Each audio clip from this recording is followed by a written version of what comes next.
Nestes domingos, já partindo para além da metade do mês de novembro, nós já começamos a celebrar os últimos acontecimentos dos quais a Bíblia nos assegura.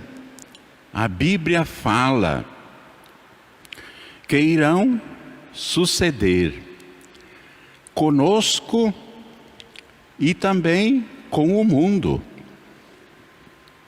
São Paulo, na carta aos Tessalonicenses que nós ouvimos, ele diz uma coisa muito importante, fundamental para a gente recordar e fazer até um exame de consciência, refletir. Ele diz assim, que no final dos tempos, Jesus virá na sua segunda vinda. Aliás, como nós professamos no creio, não é verdade? Cada vez que rezamos o creio, nós dizemos: creio na vida eterna, creio na ressurreição da carne. E São Paulo diz assim, que naquele dia, quando Jesus vier, os mortos, aqueles que estão sepultados, ressuscitarão primeiro. Então, é uma certeza que nós temos. Jesus chegando na sua segunda vinda ao mundo, os mortos ressuscitarão, tanto aqueles que foram sepultados na terra, como é tradicional e até um pouco acentuado pela igreja, quanto também aqueles e aquelas que são cremados. O meu pai, por exemplo, foi cremado. E as cinzas do seu corpo estão depositados, guardados numa gaveta especial que tem lá no cemitério em Blumenau, no cemitério São José. E nesta mesma gaveta estão colocados os restos mortais que nós buscamos no cemitério, lá em Taió, onde eles morreram, dos nossos nonos. Meu nono materno e minha nona materna, e a segunda esposa também do meu nono, estão lá dentro, guardados, cuidados. Nós pagamos todos os anos uma mensalidade para que aquele lugar seja realmente zelado. E a gente visita também aquele lugar, como se visita qualquer cemitério. E da mesma forma que aqueles que são sepultados na terra, no cemitério, aqueles que são cremados, Deus também ressuscita. Porque Ele nos fez do pó da terra. E se Ele fez a gente do nada, do pó da terra, Ele poderá também ressuscitar as pessoas, nossos entes queridos, a partir das cinzas, dos seus restos mortais. Então, aqueles que estiverem vivos, São Paulo escreveu a carta aos Tessalonicenses, num momento em que as pessoas pensavam que Jesus viria logo.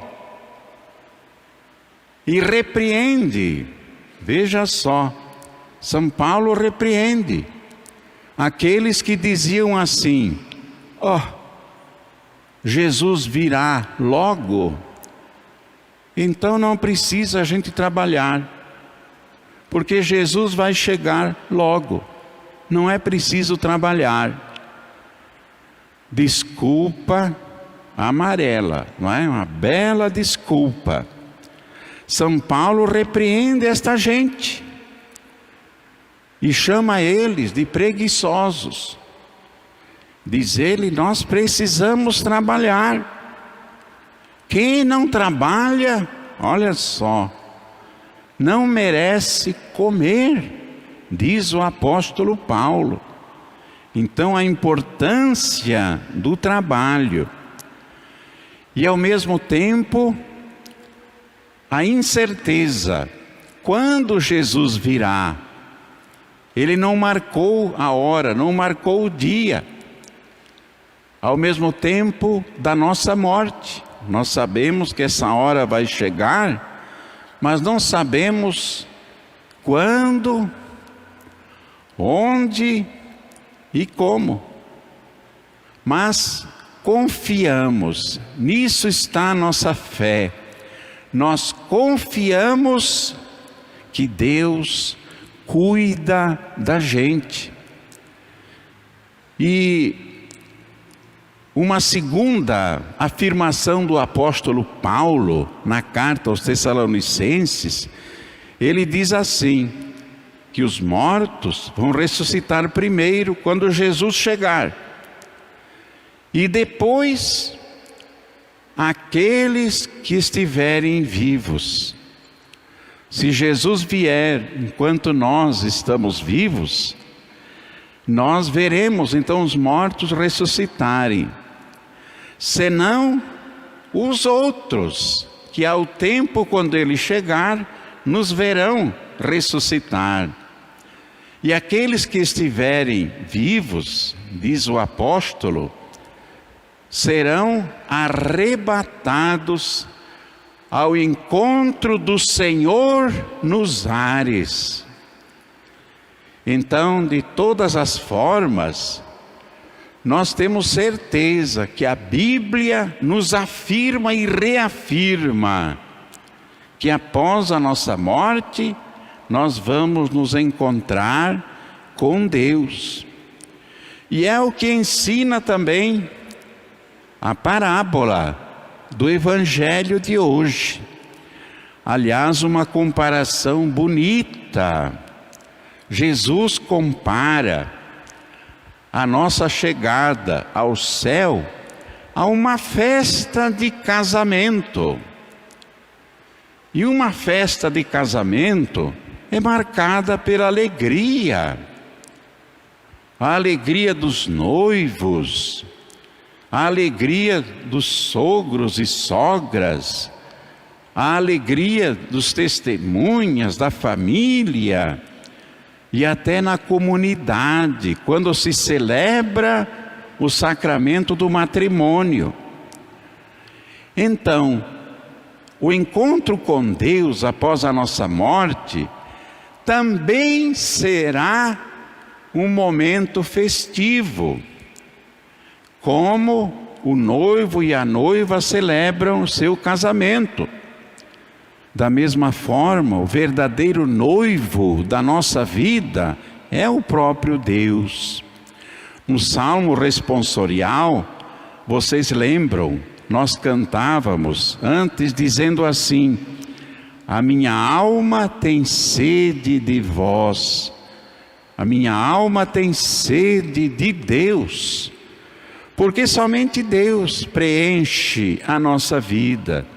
Tudo aquilo que existe neste mundo vai passar, e nós sabemos que daqui não levamos nada, apenas a caridade, o amor que tivermos vivido entre nós, simbolizados no óleo daquelas moças que esperavam a chegada do noivo. E aquelas que não tinham óleo, significa que não tinham a caridade, não tinham o amor, vão ficar de fora. Jesus vai dizer: não conheço vocês, porque Ele nos conhece no amor, na caridade, que procuramos viver entre nós, e viveremos eternamente no paraíso. Gente, a começar pelo Padre, que cada um de nós recordemos estas últimas verdades da nossa vida, que dão sentido, que dão orientação. Jesus é caminho, é verdade e vida. Por isso nós endereçamos a nossa vida pelo caminho dos mandamentos, pelo exemplo de Jesus, cuidando desde já para estarmos preparados naquele dia, naquela hora, naquele momento que só Deus sabe, quando a porta do céu se abrirá para cada um e cada uma de nós. Como também, quando nós recebemos a Santa Comunhão, recebemos dentro de nós uma semente de ressurreição.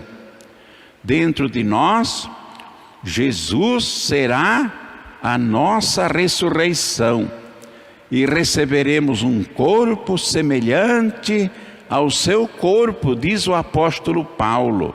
Como vai ser o corpo de uma pessoa ressuscitada? Semelhante ao corpo de Jesus, glorioso, bonito. A ressurreição é uma recuperação do pensamento de Deus sobre cada um e cada uma de nós. Seremos resplandecentes como o corpo de Jesus.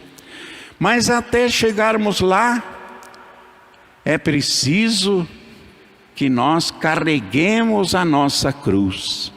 Se não estivermos dispostos também a carregar a nossa cruz, diz o próprio Jesus, nós não podemos ser seus discípulos. Por isso, peçamos esta coragem, peçamos esta perseverança, peçamos esta luz na nossa vida, a luz da caridade, a luz do amor, do perdão, da reconciliação, para que estejamos sempre prontos diante de Deus para dizer o nosso último sim ao último chamado. Assim seja.